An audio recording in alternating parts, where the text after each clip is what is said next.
Thanks for stopping by today. I wanted to do a flip through of my spring journal. It's a soft cover journal with pattern paper stitched over a file folder.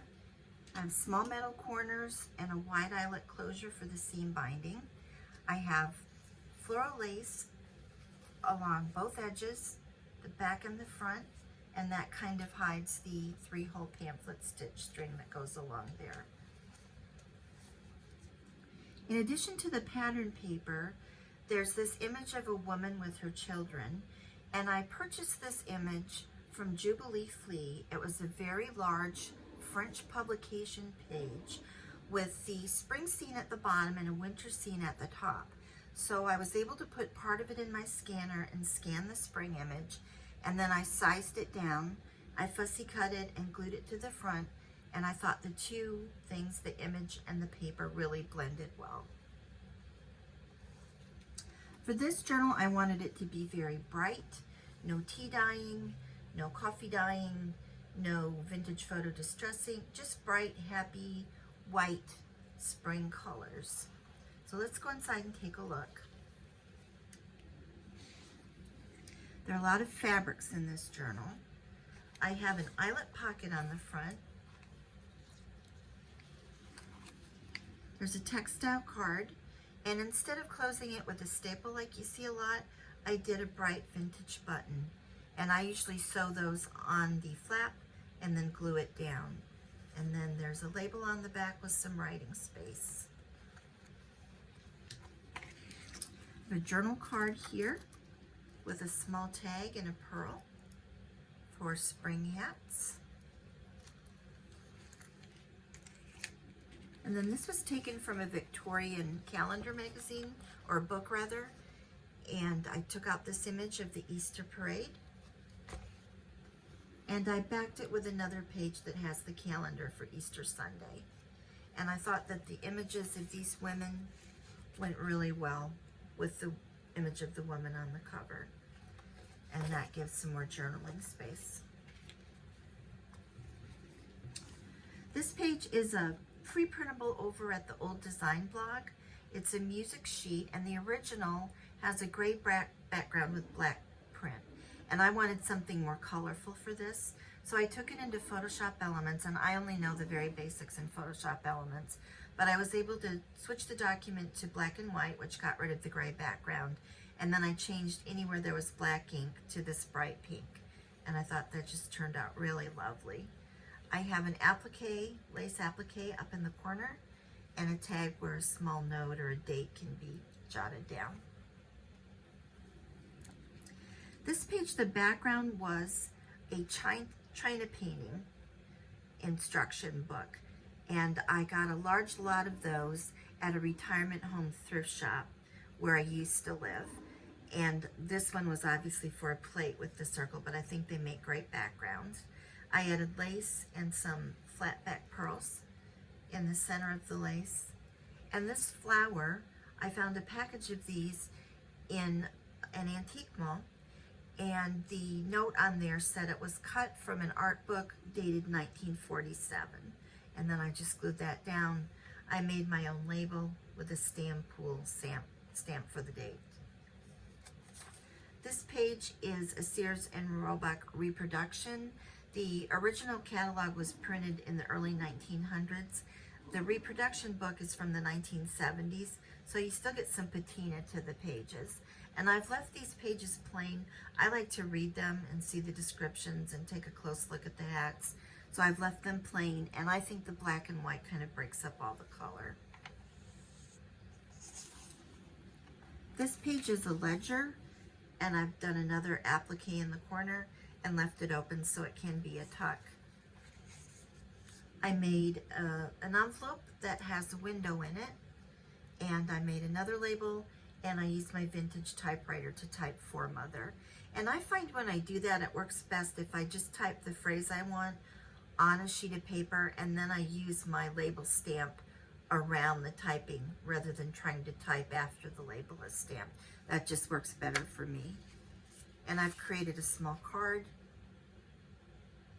with some collage and stamping that can just be used for journaling. And then this I also bought from an Instagram seller. It's a tag from the American Rose Society that was used, I guess, in contests for roses to rate the rose and give the awards. I've glued some flowers on there and an eyelet decoration for the hole, a little bit of ribbon.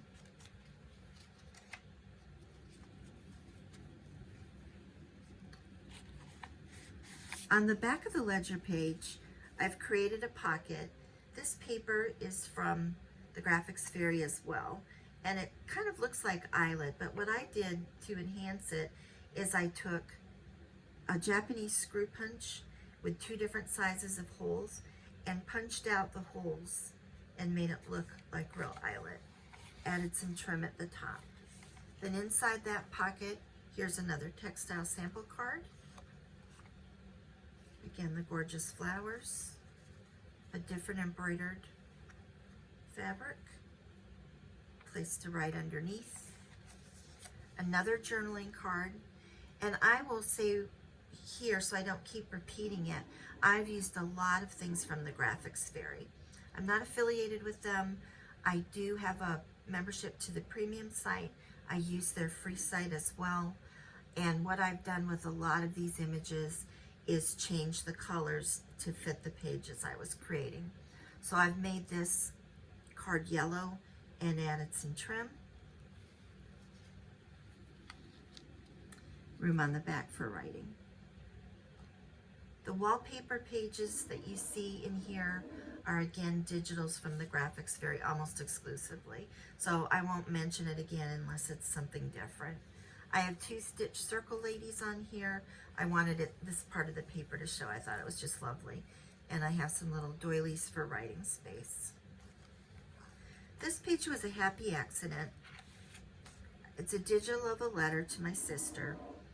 And when I glued these circle ladies down, it left a raised area exactly in a circle on both places. And I thought, well, what am I going to do? That doesn't look very good.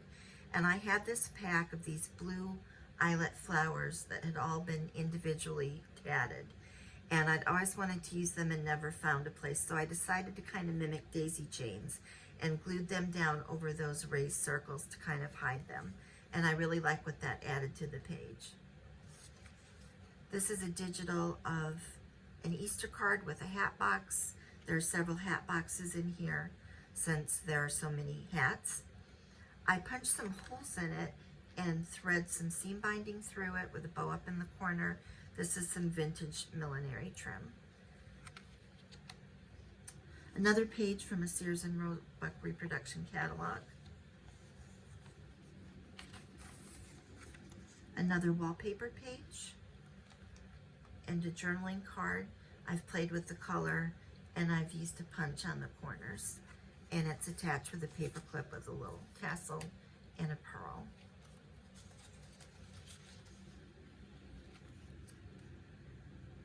This digital is from Studio on Glore, who's an Etsy seller, and you'll notice that there's a little crocheted lace tab with a button, and same on this side, but different color. I matched the color of button I sewed on to the page that it was attached to.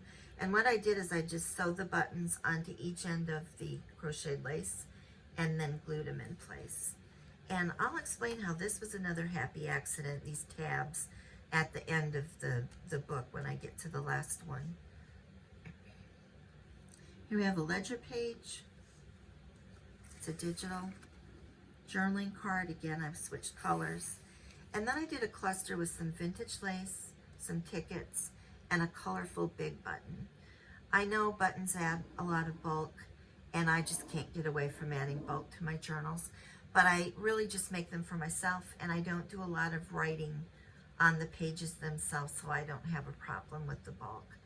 The tickets were a tutorial by Heather from Ruby and Pearl that she did for the Graphics Fairy using some of their washi strips that were on the premium membership. Another vintage wallpaper digital.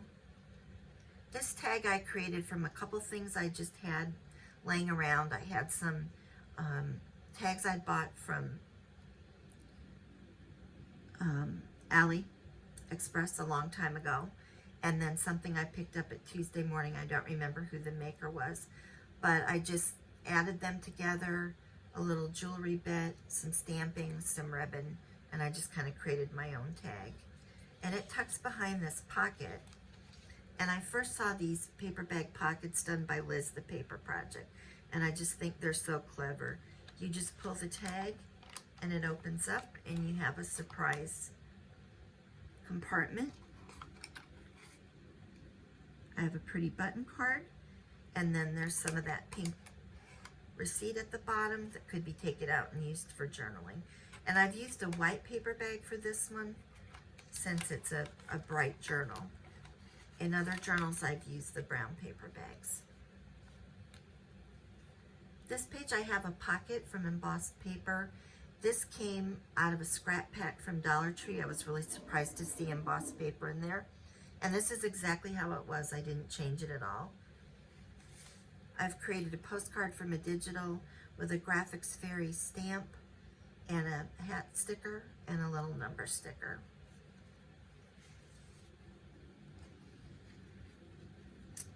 My center section, I've got music paper, and I have a collage with a vintage label, and this is authentic. Another Graphic Fairy stamp. They had a whole series of stamps with ladies in hats, and I've used quite a few of them. I cut the edges to look like a stamp, and something that works really well for that is thinning shears, and then I do some stamping on them just to add some dimension. We've got a clothing ticket, or maybe a shoe, style, size 9, a little bit of lace, and then I have a similar collage on the other side. I've used another one of those painted flowers, another stamp lady, the same lace, and then a little alphabet card with a ribbon, E for Easter. My center spread was from a large bound publication I found in a clearance section of a bookstore that was a series of Spanish embroidery magazines, and in each one was this pullout of embroidery patterns on paper, a very matte graph paper. And I just loved all these flowers and all the colors and the detail. So what I did is I reinforced the middle with some washi tape. It's actually a masking tape that's printed with a design. And then I folded in the two parts and glued them down once that had been reinforced. And that created pockets for me. And then I made my own large journaling cards. I found a graph paper online that you could download for free that had these colorful grid lines. I found a Graphics Fairy flower image that I thought coordinated with the image on the page. And then I have a Graphics 45 stamp, News of Spring, that I stamped it with, and I gave it a whale-tail tab, and it's created a very large journaling card. I did the same for the other side. I chose a tulip to go with that tulip and stamped it with spring blossoms and added the tab.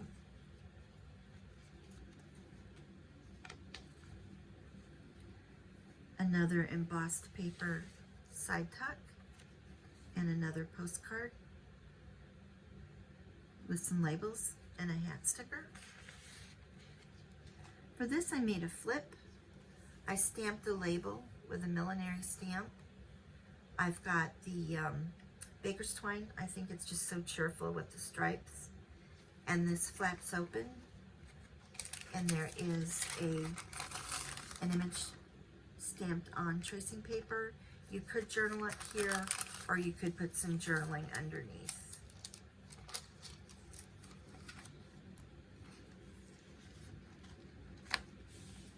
The back of that pink receipt was some washi lace and a stamp. The other side of the studio on Glore images of the women in their bonnets. Another tab with a button and a purple this time. The back of that wallpaper image, tab and a bright blue button, and then a little textile card with just a little bit of lace. More millinery flowers from the Sears Robot catalog. Here I've combined several Graphics Fairy images the stamp. This, I've edged this with some pink eyelet. I have this large journaling card about lace making. I did change the color on this. And this is stamped lightly on the back with a lace stamp. And I did an applique up here in this corner. I thought that kind of echoed this lace design here. And this was the blue letter, the back side of that. On this page, you have another one of those lovely Graphics Fairy wallpapers, an applique that I'm using as a tuck with a vintage button. I created this journaling card from this bunny image. I like the bunny because the bunny's carrying a hot box, went with my theme. I've stitched around it, put some paper on the back, and I've got the mini pom-pom trim, and instead of putting it at the bottom hanging down, I put it at the top, and I like the way that works peeking out of this pocket. The trim wouldn't have worked in this pocket on the bottom.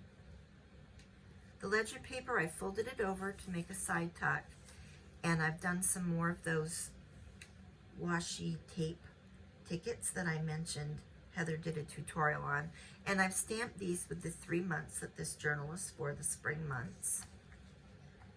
And then inside I've got another vintage button card.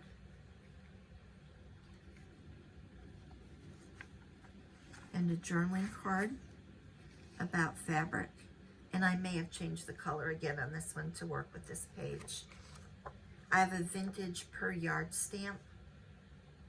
So I've made a label with that stamped on the back. And I did use some brads to hold down these tickets and just give it a little decoration. The back of the ledger, I have another lace applique tuck with a couple of the little tickets. You can see how pretty these washi tape designs are. Made another label, another one of those painted flowers from the antique shop, another Graphics Fairy stamp that I've done some stamping over it. Sears Roebuck page, this time with some little girls. I thought that was nice for Mother's Day. Tried to incorporate Easter and Mother's Day in this spring journal. And then this page, I had bought some ephemera and there were some small fabric scraps. And there was this delicate one that was pink with some kind of open stripes in it. And it was such an interesting shape, I couldn't figure out why it was trimmed the way it was. And then I realized that it was like a tumbling block for a quilt. So I thought to myself, I wonder if I can turn that into a hat box. So I took a tailor's chalk and kind of made some lines and tried to come up with where the top of the hat box would be with the lid. And I stitched over it in white and it just didn't show. So I picked that out and then I switched to black thread and made my own little hat box. I've topped it with a couple of flowers, some netting, actual hat netting that was left over from another project. And I tucked one of those little doilies in so it can be a journaling spot. This was a Graphics Fairy image that I actually just printed right on this scrapbook paper. And I also did some stamping just to fill out the page. And we've got one of these button tabs. And this is the page that started me doing the tabs, because when I punched the hole back here for the eyelet with my crocodile, I managed to somehow get this page in there and punched a hole right through here. And I thought, well, now what am I going to do to cover that up? I don't want to lose the page. So I came up with the idea of the button and the tab. And then I couldn't just have it on the one page, so I went back through the journal looking for a couple of other places I could add it. The last page is the back of the music sheet, another button tab, a circle lady, and then underneath it I have some authentic vintage paper from George Allen Millinery Notions and Women's Wear in Philadelphia. And apparently she bought some cube pins, elastic belting, black taffeta, and black crepe.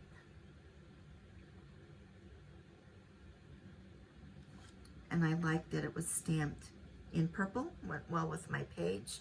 And this is from 1916. So I've just tucked it under this insertion lace that I put some seam binding through. And then we're to the back of the journal with an eyelet page, Another hat box postcard with some floral trim and ribbon in the corner. And then I made this little booklet. This is a Graphics Fairy image. It's called Cloth Stretcher, and I figured if you were doing embroidery, you would be stretching out your cloth. So I cut out this circle. I made a purple circle for the back. I believe this is a Tracy Fox label in the purple. Again, I've used some nice stripy baker's twine to tie it together. And the pages are parchment paper that I've used my French embroidery roller stamp on. These are designs that would have been stamped on fabric to be embroidered, much like this eyelet embroidery. And I've alternated those with some handmade papers that have the pressed flowers and plants in them.